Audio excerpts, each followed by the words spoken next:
So I've been looking for a way to keep my lawn looking really good while also not having to worry about it as much. I have a pretty big yard and I would rather be doing anything else outside rather than mowing. So I had two options, and one was to hire somebody to come by and mow the lawn.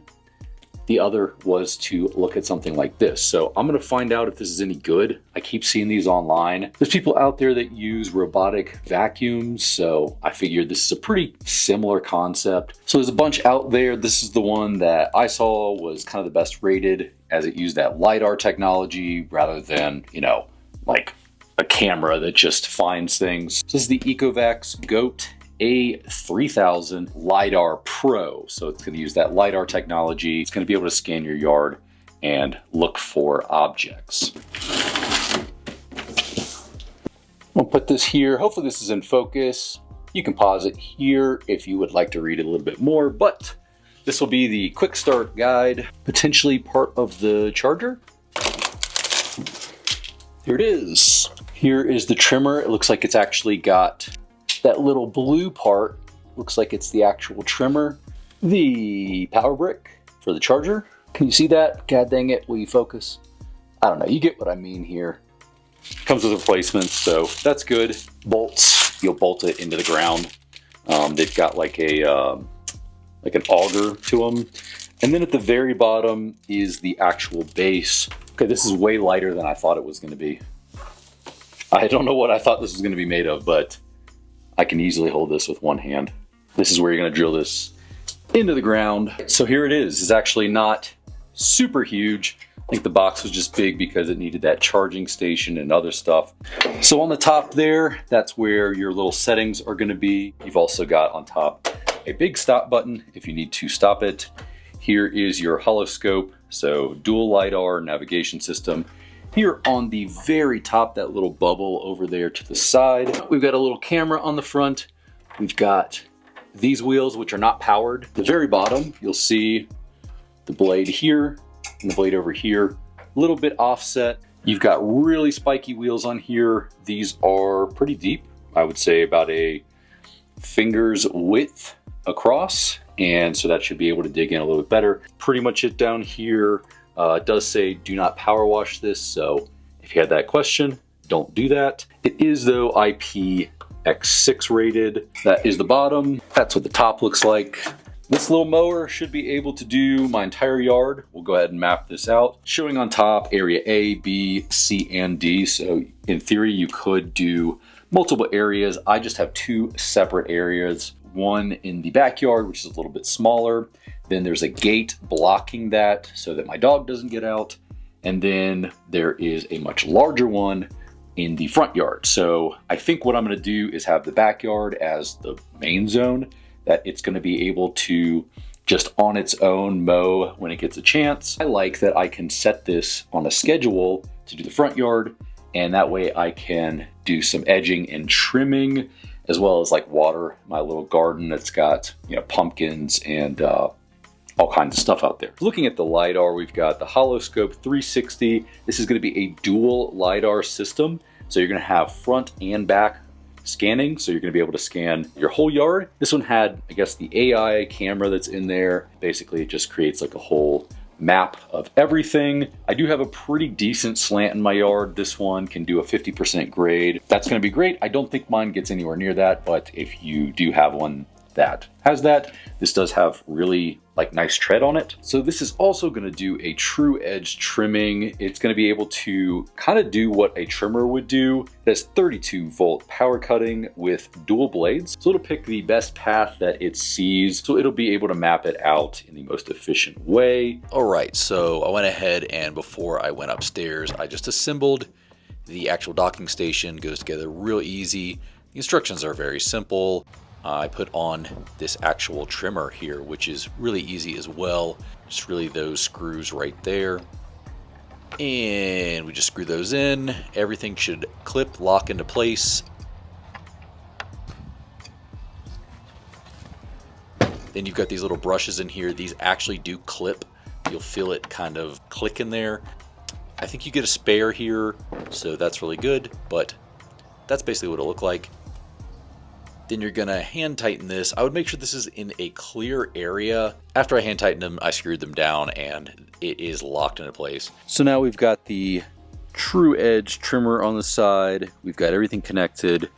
The unit is charging and this is attached down here. So we had to attach this and clear out this space. I trimmed as much as I could and got everything out here. I really like where this is just because it's under an actual overhang up there, and it's also under a tree.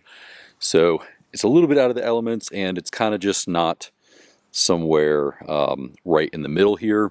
We've got this attached at the bottom. That was really easy. All you had to do is screw in those bolts. I would have filmed the whole thing, but it was kind of boring. We've got the trimmer on there, and we have this charging. One thing that I didn't film is once you first turn this on, it's actually going to have you set up a pin, and that's really nice because that means that no one can accidentally start this thing. You need to have the pin, and what you're doing there is holding this down. This is all in the instructions, but you're going to hold this down. So maybe you want to make the code, 1789. So tap this to get that number, hit OK, tap it again, OK, tap it again, OK, tap it again. Set your pin, and that way no one can accidentally set it. All right, so I tried to wait a few weeks before I did this. I actually waited and waited because the lawn was looking really rough because we were in a drought, and I thought it would get better. Just note that while we're filming here, that the yard doesn't normally look like this. It is pretty bad right now. You got a little bit of green going on here, but it's real bad right now, looking real rough. There's actually pretty big patches, but I've never in my life seen a drought as bad as we're going through right now. Legally cannot mow the lawn or I'll get fined huge, so don't judge the product based on this lawn right now. So first thing I'm doing is getting all this stuff up because I don't want it to think that this is an obstacle that's there permanently. Also, don't forget dog toys. Get that out of the yard when you're getting it mapped as much as possible. We are just following through on the tips here, and then we're going to go ahead and get started. But yeah, I think this is good information. So while you're going through the app, hello, focus, I would look at all of these and make sure that you got it correct. All right, so I just sped this up. It is very simple, and you're just going to use this little thing as a joystick when you start it off. So you'll use your thumb on there. You can kind of see where I'm mapping it out. I sped this up a little bit just because, it took me a while to get used to, but once I actually got used to it, it was perfectly easy and I was easily able to map it out.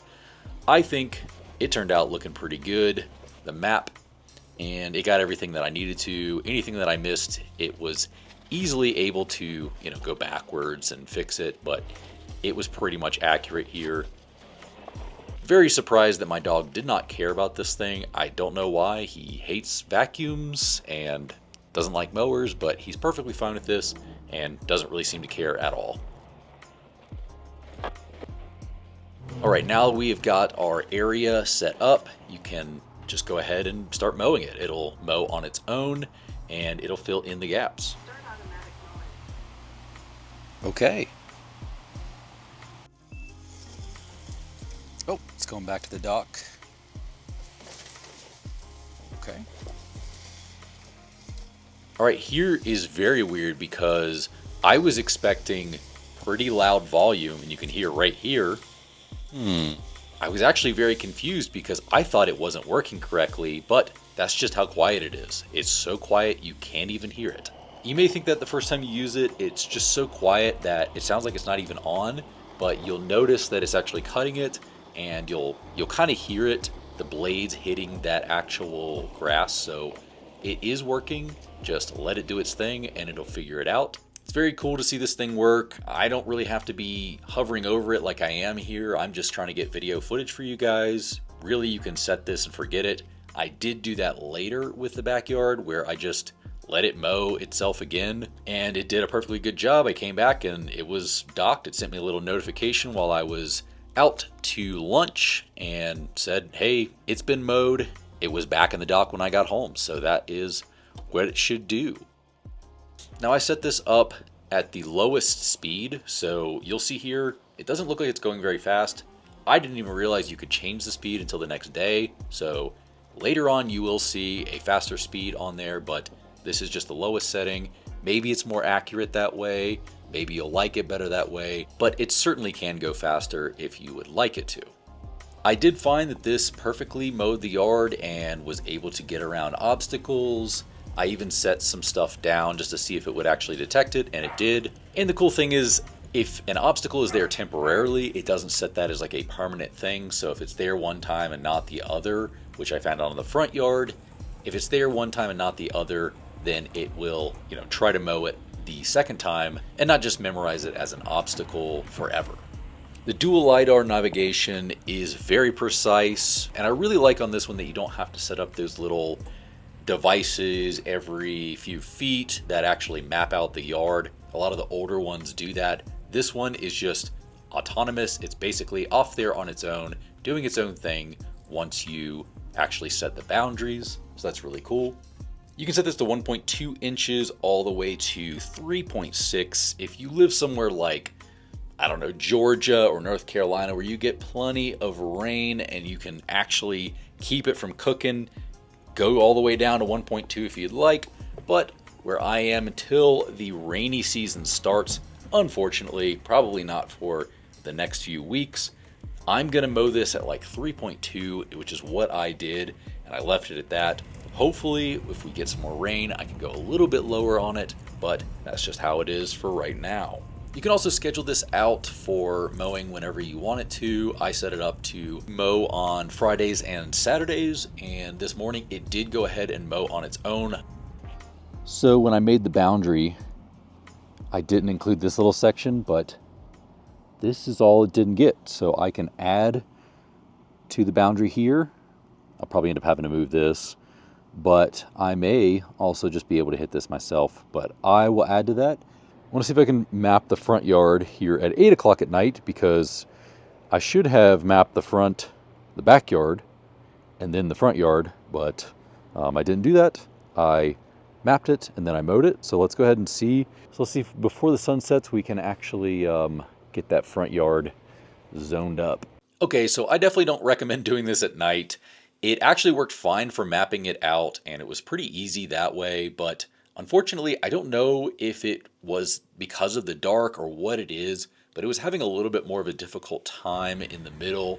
Here's where it started mowing. I was just off watering my pumpkins, and it's off doing its thing. Again, this is a little bit too late, I think, to be mowing. Maybe this is fine, but the fact that I had a huge yard and it just did not get it in time, so I don't know what happened there. Some of the space on the other side, it actually missed a little section.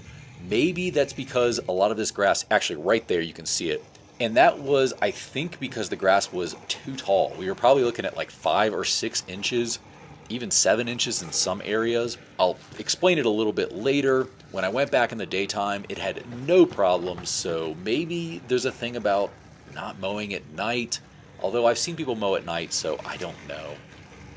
This is actually kind of cool. You can just, watch it from the outside. This was really interesting to just sit there and watch this while I was watching TV.